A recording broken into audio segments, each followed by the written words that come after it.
سلام رابین. سلام. خب الان جواب میدی؟ یکم صبر داشته باش. قدم بزنیم؟ باشه، هرچی تو بخوای همون انجام میدیم. راه افتادیم. همون جوری که قدم میزدیم اون به روبروش نگاه میکرد و من به اون. نمیدونم چقدر گذشته بود که وایساد.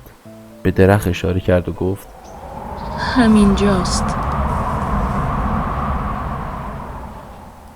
به درخت نگاه کردم. همونجا بود که برای اولین بار النور رو دیدم. اون روز زیر همین درخت وایساده بود. چی همینجاست؟ اینجا همون جاییه که من مردم. خشکم زد. این چه طرز شوخی کردن بود؟ اصلا بامزه نبود.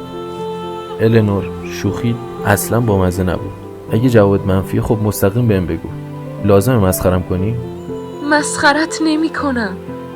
بعد از سالها تو اولین نفری بودی که با هم حرف زد. میدونستم نباید خوشحال بشم ولی شدم. منم از با تو بودن لذت می بردم. ولی دیگه وقتش بود حقیقتو بهت بگم. تو حق داشتی که بدونی. الان توقع داری این چرت و پرتا رو باور کنم؟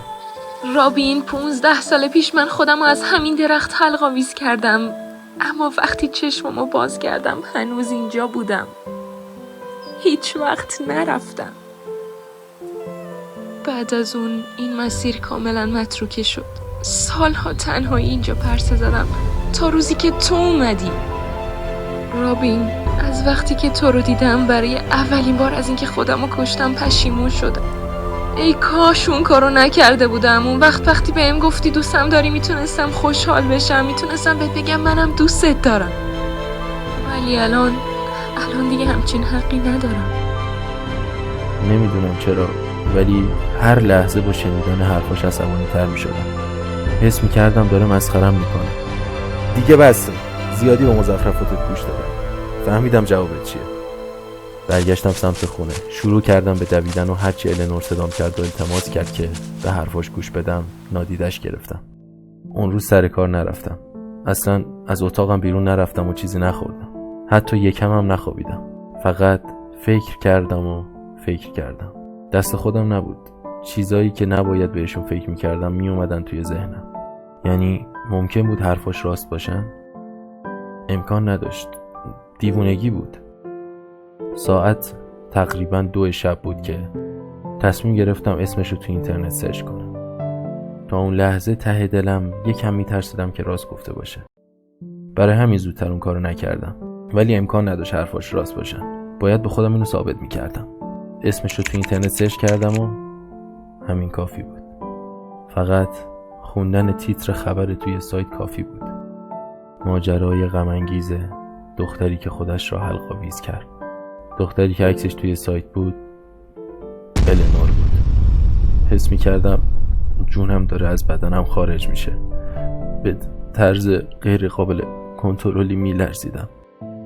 حالا همه چی با عقل جور در میومد. اینکه چرا وقتی برای اولین بار جواب سلامش رو دادم اون چهره رو به خودش گرفت. من هیچ وقت به وجود روح اعتقاد نداشتم، ولی حالا عاشق یه روح شده بودم.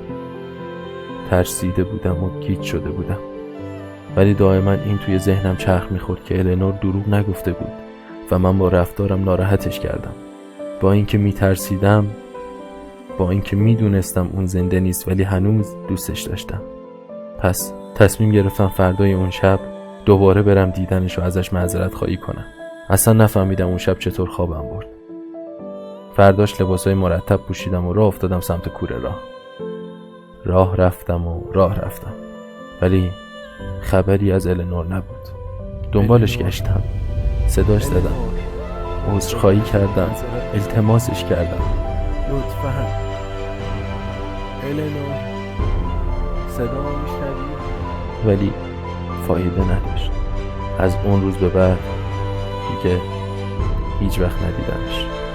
من هنوزم هر روز میرم اونجا، زیر همون درخت وای میستم و باهاش حرف میزنم، به امید این که یه روز معذرت خواهیمو قبول کنه و دوباره با هم حرف بزنه، یا حداقل بذار یه بار دیگه ببینمش. تا اون موقع هر روز میرم اونجا و زیر اون درخت باهاش حرف میزنم.